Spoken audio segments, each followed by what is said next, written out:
মঙ্গলবার মালদায় গণতন্ত্রের সবচেয়ে বড় উৎসব লোকসভা ভোট।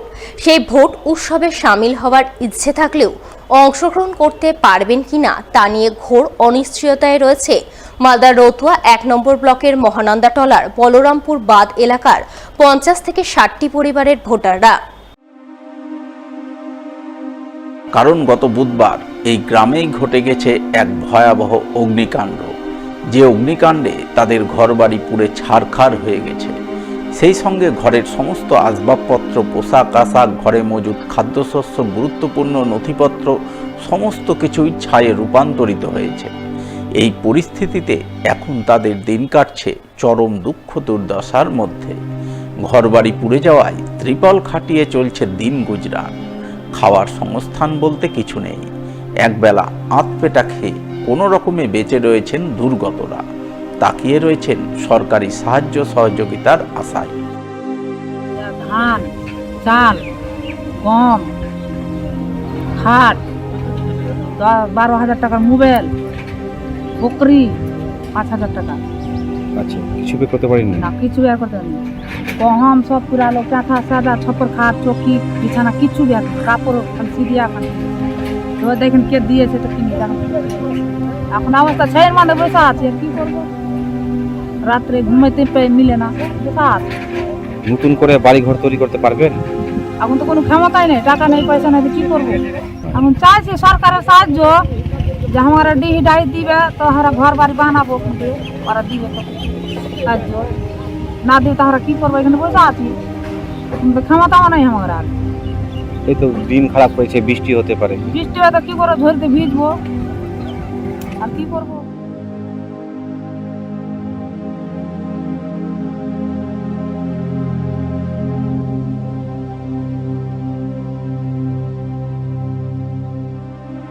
গত বুধবার মহানন্দাটলার বলরামপুর এলাকায় যে ভয়াবহ অগ্নিকাণ্ডের ঘটনা ঘটেছে, তাতে ৫০ থেকে ৬০টি পরিবার পুরোপুরি নিঃস্ব হয়ে পড়েছে।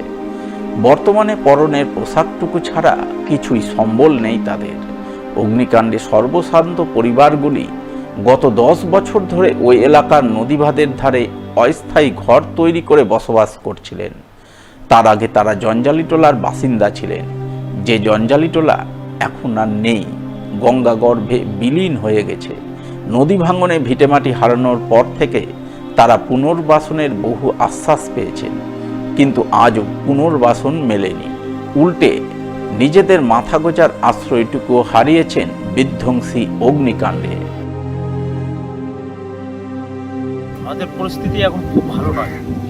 আমাদের যাটুকু সাহায্য করেছে আমাদের ডিএম সাহেব আর বিডিও সাহেব, এরাই সাহায্য করেছে। পার্টির সব নেতারা এসে আমাদের দেখে গিয়েছে, আশ্বাস দিয়ে গেছে ওরা, কিন্তু এখন পর্যন্ত কিছু করেনি। এখন এই যে পুরো ঘরে পলিথিনের ঘরে বাস করছে, এখন খাবার দাবার ওই সব ডিএম সাহেব আমাদের প্রশাসন থেকে যাটুকু দিচ্ছে।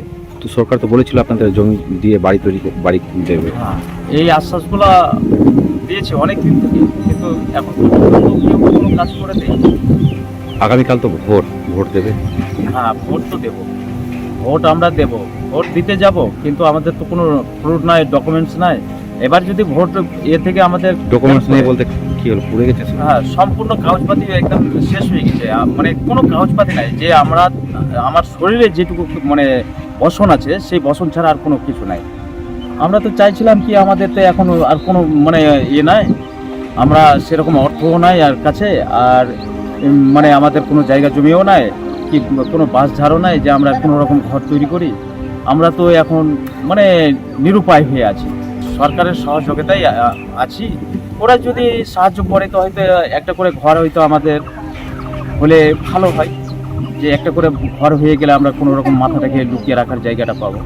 আর না হলে এই যে পলিথিনের নিচে হয়তো আমাদের থাকতে হবে, যতদিন আমরা নিজের ক্ষমতায় আসতে পারবো না। গত বুধবার বলরামপুর গ্রামে যে বিধ্বংসী অগ্নিকাণ্ডের ঘটনা ঘটেছে, তাতে ৫০ থেকে ৬০টি পরিবারের সমস্ত কিছুই পুড়ে ছাই হয়ে গেছে। ভোটের মুখে এই অগ্নিকাণ্ডের খবর পেয়ে গ্রামে ছুটে গেছেন বিভিন্ন রাজনৈতিক দলের নেতা নেত্রীরা। তারা প্রতিশ্রুতির ফুলঝুরি ছুটিয়েছেন, পাকা ঘর তৈরি করে দেওয়ার আশ্বাস দিয়েছেন, কিন্তু সেই আশ্বাসে চিড়ে ভেজেনি। এর মধ্যেই মঙ্গলবার মালদায় হতে চলেছে গণতন্ত্রের সবচেয়ে বড় উৎসব লোকসভা ভোট। সেই ভোট উৎসবে সামিল হয়ে নিজেদের গণতান্ত্রিক অধিকার প্রয়োগ করতে চান বলরামপুরের সর্বশান্ত ভোটাররা। কিন্তু ভোটদানের জন্য প্রয়োজন সচিত্র পরিচয়পত্র। বর্তমানে যা তাদের নেই, আগুনে পুড়ে ছাই হয়ে গেছে।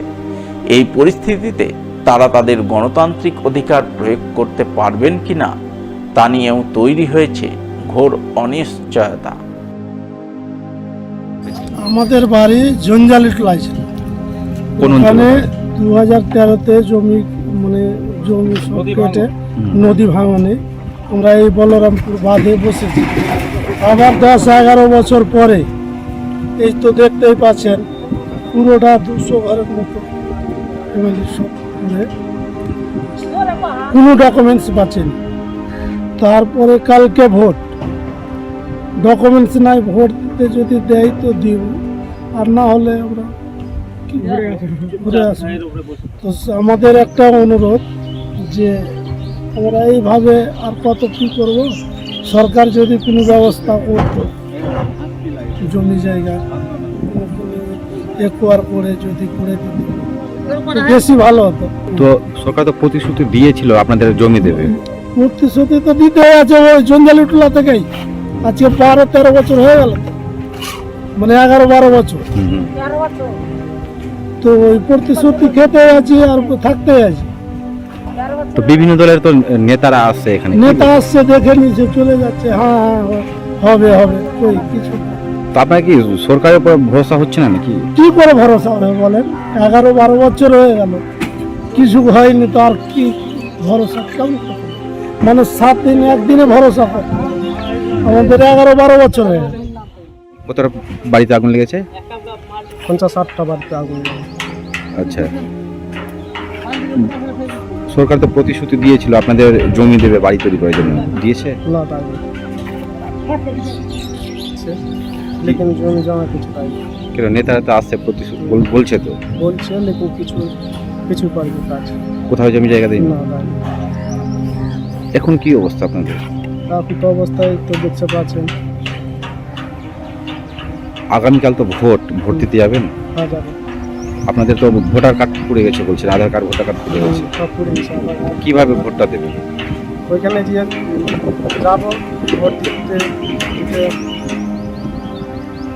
দিতে বলে দিব, ভোট না দিলে করে ঘুরে চলে আসবো।